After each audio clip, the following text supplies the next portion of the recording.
Loading snacks.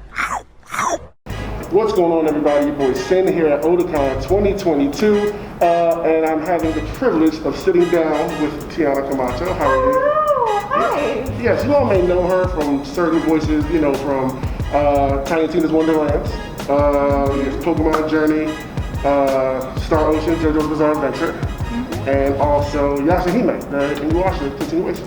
Yes. So, first question I would like to ask, we have a lot of people that watch our show who's inquiring about voice acting and stuff like that. How did you get into voice acting? That is an excellent question. And it's going to take a little bit of unpacking my background a little bit. So, because everyone's journey is a little bit different. I knew I wanted to be a voice actor because I grew up in Coney Island. And my family was originally from the PJs and then they moved. And so we ended up on 19th Street and the Brooklyn Public Library was around the corner.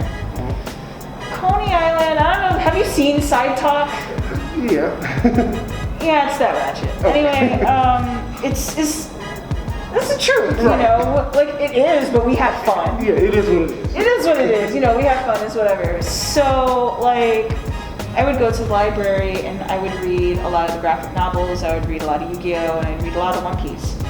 And they would have all of the manga in the back towards on the first floor, and then you'd go in the back, you'd read all the manga, everybody would just leave you alone, And it's not a safe neighborhood for people to just be hanging out in. So that was my safe space, was being in the library constantly, because that was the only place I could go and felt physically safe. Yeah. So I went there, and then after a while, because I was reading nonstop, I've never known a moment in my life where I didn't know how to read. Never had trouble doing that. And after a while, I was a lonely kid and I was bullied a lot, so I would make friends with the younger kids at the library and I would read to them. And I would read a lot of picture books to the kids, and then it kind of hit me. It's I'm telling a story with my voice. Yeah. And I really love storytelling, and I really love moving people. And the spark that it should be voice acting happened, I think, sometime in high school, where I was I think this is what I want to be. But when you're from the hood, you don't want to be involved in something that's not going to make you any money. There's a sense of always living in survival mode, I think, where you got to really pick a backup or something, right? So I tried to do nursing for a little bit, and I was nah, I wasn't feeling it. And then I ended up switching majors over to culinary arts for a little bit, and I was just I'm just miserable. And I thought about it for a second. I was everybody's losing their jobs right now. We were in the middle of the recession at the time. This is a mess. So it was well, if I'm gonna be poor anyway, I might as well do it doing the things I actually want to do. Yeah, I figured, I could be miserable in a job I don't want to do and not making money, or I could be in a job that I want to do and not making money. It just removed the fear for me, and I did whatever. And I went for it. I switched my major to theater. I ended up taking acting. And I transferred to Binghamton University, did acting, directing over there as my degree. And with Binghamton, you have to take Linklater voice just to graduate from the program. And that was really beneficial to me because most people would take it for a semester. I knew I wanted to be a voice actor, so I took it for a whole year. And then I started unlocking things in my resonances so that I could be different characters by going into a resonance using Linklater technique. This is a resonator, this is a resonator. Your teeth are resonators.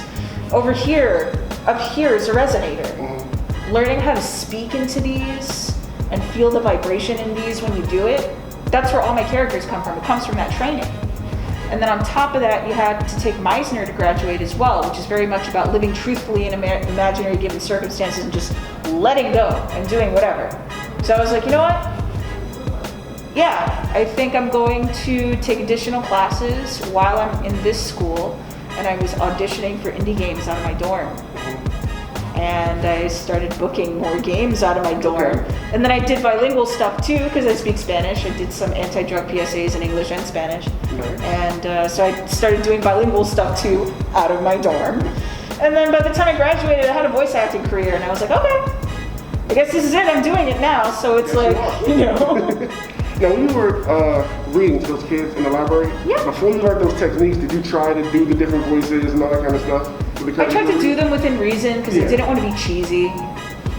Like, you don't want to just start speaking in a weird character voice in a library because you kind of got to be a little bit quiet. But here and there, I would put little affectations on things. Okay. Kind of flesh out characters while still being at the noise level, which is hard because I'm loud. Like, it's just, I'm a loud introvert. People think I'm extroverted. I'm really not. I'm just an introvert that's just really loud. I'd be like, hey, how's it going? And I'd be on my phone like this. Back into your, yeah, that's usually how I just operate. Is there a franchise, whether in anime or video games, that you would like to be a part of? No! Listen! Okay, let's talk about it. I am saying this with the expectation it will never happen, but listen. Have you heard of the shoujo classic, Berusai no Bara, also known as The Rose of Versailles? I think I've seen. Oh my God! Okay. I haven't had the pleasure. Okay, let me tell you about this show right quick. I saw this show like 3 times in college. Oh my God! Okay. I gotta find my breathing. It's okay. Okay. So check this out. Okay. Check this out. You got this guy, right? Mm-hmm. And he's like, he has nothing but daughters, and he's like, man, why do I keep having girls? This is, France. You know what I mean? I gotta have a son to take on my name as my heir. Okay. And then he went, and it was like, this is before Marie Antoinette shows up in the timeline, so we're talking like 1700s earlier than that, like roughly that time period. So he needed a male heir, and he's like, damn it, man, come on, why am I getting nothing but girls? This is not okay. And then he has another girl. Of course. And then he's like, man, come on, this isn't okay. So then he gets upset, right? So he's like, I got it. Gender is a performance and I am raising you as a man. Basically. Okay. So he decided, I'm gonna raise you as a man. And then, they use she, her pronouns for her, but they named her Oscar. So they wanted to give her a boy's name because she was supposed to be the heir. So then she does like cool stuff, and she does like sword fighting, and she can best anyone with a sword. And it's just really cool. And then Marie Antoinette shows up. And let me tell you something about Marie Antoinette, okay? This is the best depiction of Marie Antoinette I've ever seen in fiction. You know why? Why? Because she was a little girl. She was 14. And everybody was like, no, she totally knew what she was doing and all this other, she was scheming. No, she was a child that got manipulated by the French royal court because she was 14 when it all happened. That was a baby. So Marie Antoinette shows up, Oscar's like, I don't want to be her bodyguard because that sucks. And then she's like, you know what? I'm going to be Marie Antoinette's bodyguard. And that's the rest of the series, and it follows a roughly historically accurate timeline of Marie Antoinette becoming the Dauphine of France into the beginning of the French Revolution. It has some of the best character development I have ever seen in any anime. The fact that it was never dubbed into English is a crime to me, because every single country loves this show and regards it as a classic, but the United States for some reason, and it's because it's never been dubbed so that it's easily accessible to everybody. I love that show so much. I don't have to be the lead.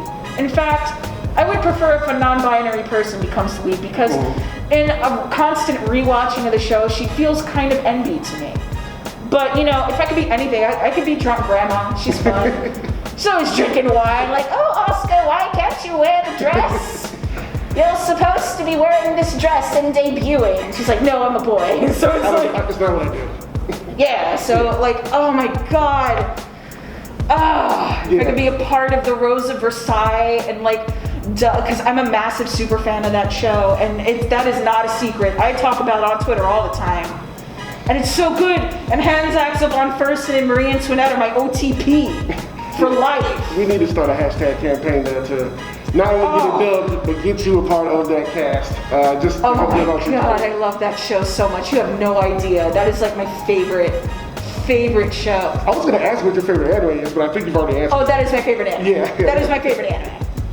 Bar none. Because it's so well written, and it is considered the spiritual predecessor of Revolutionary Girl Utena. because there's also a lot of LGBT subtext in that show.